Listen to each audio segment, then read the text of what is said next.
बिस्मिल्लाहिर्रहमानिर्रहीम। पाकिस्तान तो हमेशा से ही भारत की असलियत जानता है कि भारत वो नहीं है जो ज़ाहिरी तौर पर नज़र आता है, लेकिन अब पूरी दुनिया के सामने भारत और मोदी सरकार की असलियत खुल के सामने आती जा रही है।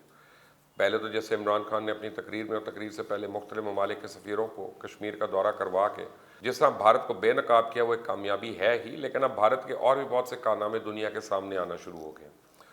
मोदी सरकार की चोरी पकड़ी गई और अब पूरी दुनिया के सामने ये बात अयां हो गई है कि अमन दुश्मन भारत दहशतगर्दों का सहूलतकार और मनी लॉन्ड्रिंग करने वाला एक बड़ा मुल्क है। खुद अमरीकी वजारत खजाना की खुफिया फाइल्स ने भारत के बैंक्स का भांडा फोड़ दिया और पूरी दुनिया को बता दिया कैसे भारतीय बैंक्स के जरिए $1.5 अरब जायद की मनी लॉन्ड्रिंग की गई है।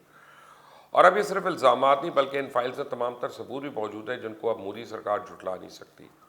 फाइनेंशियल क्राइम्स नेटवर्क की जो एक रिपोर्ट सामने आई है उसके मुताबिक 2011 से 2017 के दौरान 3,201 गैर कानूनी ट्रांजैक्शंस के जरिए मनी लॉन्ड्रिंग की गई। इनमें तमाम भारतीय बैंक्स की मशकूक सरगर्मियां सामने लाई गई और ये भी बताया गया कि नवादरात यानी सोने और हीरों की स्मगलर्स किस तरह से मनी लॉन्ड्रिंग में मुलव्वस रहे। इसके अलावा बैंक्स की मुल्की ब्रांचेस कैसे फंड्स वसूल करके आगे भेजती रही और कैसे आईपीएल में भी मनी लॉन्ड्रिंग के जरिए काले धन को सफ़ेद किया गया। और इसके अलावा फाइनेंशियल क्राइम्स नेटवर्क की रिपोर्ट में यह भी बताया गया कैसे भारत की जानिब से मनी लॉन्ड्रिंग के जरिए खित्ते में दहशतगर्दों की माली मुआवनत की जाती रही। और इस तमाम कार्रवाई में भारत की कि कोई एक या दो बैंक मुलव्वस नहीं थे, बल्कि ये 44 इंडियन बैंक्स हैं जो कि 1.53 बिलियन डॉलर्स की मनी लॉन्ड्रिंग में मुलव्वस पाए गए। इनमें Punjab national bank, Kotak Mahindra, HDFC, Canara bank, IndusInd bank, bank of Baroda, ये सब शामिल हैं। और ये सिर्फ वो रकम है जो कि भारतीय बैंक से मनी लॉन्ड्रिंग करके अमेरिकन बैंक्स को भेजी गई। बाकी ममालिक के साथ क्या मामलात हैं अभी उसके बारे में कुछ नहीं कहा जा सकता, लेकिन जो मुल्क अमेरिका के इतने सख्त कवानीन के बावजूद ये सब कुछ कर सकता है, तो आप सोच लें कि बाकी के ममालिक में भारत ने क्या कुछ नहीं किया होगा। अब सोचने की बात है इतनी ज़्यादा रकम आई कहाँ और गई कहाँ और किसने किस मकसद के लिए इस्तेमाल किया। तो इस हवाले से रिपोर्ट में यह भी बताया गया कि मनी लॉन्ड्रिंग का ये पेशा दहशतगर्दी, मनशियात और माली फ्रॉड में इस्तेमाल हुआ। और ये सब वो बातें हैं जो पाकिस्तान साल से भारत के बारे में दुनिया को बावर करवाने की कोशिश कर रहा है। सवाल ये है कि अब FATF कहाँ है, इंडिया को कलअदम सरगर्मियों की इजाज़त क्यों दी गई, क्या अब आलमी इदारे इंडियन सिक्योरिटी इस्टेब्लिशमेंट की जानिब से इलाकाई दहशतगर्दी का नोटिस लेंगे, क्या अब इंडिया को FATF के लिए ब्लैकलिस्ट नहीं होना चाहिए। अक़वाम मुत्तहिदा की हालिया रिपोर्ट में केरला और आसाम में दहशतगर्द गिरोहों की मौजूदगी की पहली निशानदेही हो चुकी है।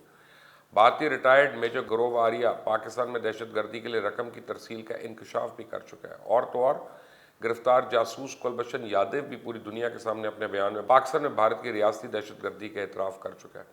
इसलिए पाकिस्तान के पास अब एक गोल्डन मौका है कि वो इसका पूरा फ़ायदा उठाए, अब भारत के खिलाफ FATF और दूसरे फोरम से आवाज़ उठाए और दुनिया के सामने भारत के मकरू चेहरे को बेनकाब करे कि कैसे भारत पैसे के जोर पर पाकिस्तान के अंदर फ़िरका वारियत और दहशतगर्दी को फ़रोग देता है।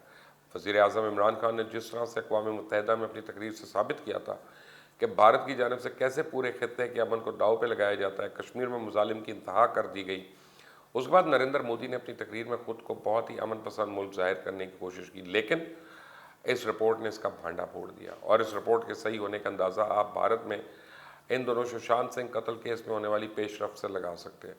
सुशांत सिंह के केस में जैसे जैसे इन्वेस्टिगेशन आगे बढ़ रही है, इससे भारतीय फिल्म इंडस्ट्री का भी कच्चा चट्टा खुल के सामने आ गया कि कैसे भारतीय फिल्म इंडस्ट्री और बड़े बड़े फनकार मनशियात के इस्तेमाल में मुलव्वस है।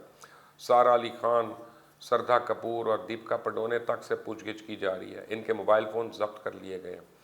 इस केस की तफसीलात और मनी लॉन्ड्रिंग की रिपोर्ट्स में भी जिस तरह के मनशियात माफिया का जिक्र किया गया, इसके बाद किसी बात का शक ही नहीं रह जाता कि पूरा भारत मनशियात और मनी लॉन्ड्रिंग जैसे जराइम में जकड़ा हुआ है। और दूसरी तरफ चाइना के साथ भी भारत के मामलात अभी तक नॉर्मल नहीं हो सके।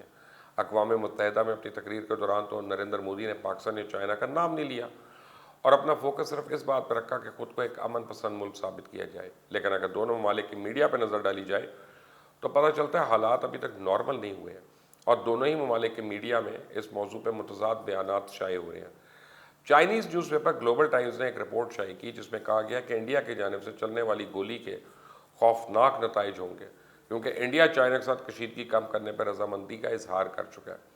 दोनों ममालिक के फौजी कमांडर्स की सतह के मुज़ाकरात में यह तय होना था कि फ्रंट लाइन पे फ़ौजियों की तादाद में मज़ीद इजाफा नहीं किया जाएगा, लेकिन भारत की जानिब से फौजियों की तादाद में मुसलसल इजाफा किया जा रहा है।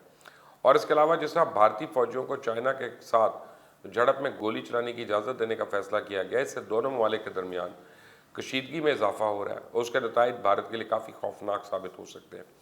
अब भारत के जंगी जुनून को देखते हुए यही अंदाज़ा लगाया जा रहा है कि अगर गोली पहले चली तो भारत की जानिब से चलेगी, लेकिन इसके बाद उसे तैयार रहना चाहिए कि अगर इसने ये गलती की तो चाइना कभी भी आराम से तो नहीं बैठेगा और भारत को ईंट का जवाब वो बहुत बड़े पत्थर से देगा। इसके बाद बैनुल-अक़वामी तौर पर तो भारत को परेशानियों का सामना करना पड़ ही रहा है। साथ साथ मोदी सरकार की अंदरूनी मुल्की पॉलिसीज़ जो हैं उनको अपोजिशन जमातों ने ना सिर्फ सवालिया निशानात उठाने शुरू कर दिए बल्कि हुकूमत से अलहदगी भी इख्तियार की जा रही है। भारत में किसानों से मुतल्लिक मुतनाज़ कानून की मंजूरी पर सिखों की जमात जो है उसने एहतजाज के तौर पर भारतीय हुक्मरान इत्तेहाद से अलहदगी इख्तियार कर ली। अब पार्टी सदर सिख बीर सिंह का कहना है कि भारतीय हुकूमत ने फसलों को कानूनी तहफ़्फ़ुज़ देने से इनकार किया, उसके बाद शिरोमणि अकाली दल NDA का हिस्सा नहीं रह सकती। उनकी पार्टी ने यह फैसला भारतीय जनता पार्टी के हट धर्म रवैये, किसान और सिख के मसाइल पर वफाकी हुकूमत की बेहिसी के नतीजे में किया। हालांकि ये जमात वो है जो कि BJP की सबसे पुरानी इत्तेहादी जमातों में से है। इस सारी सूरत हाल में मोदी सरकार को चाहिए पहले अपना घर संभालें, लोगों के मसाइल हल करें, किसान जो कि आपकी मईशत को मजबूत करते हैं उनका इस्तेसाल मत करें, मुल्क को मनी लॉन्ड्रिंग और मनशियात जैसी लानत से छुटकारा दिलाएं और इसके बाद किसी दूसरे मुल्क से पंगा लेने का सोचें। मेरा मैसेज मोदी को पहुंचा दें। अल्लाह हाफिज़।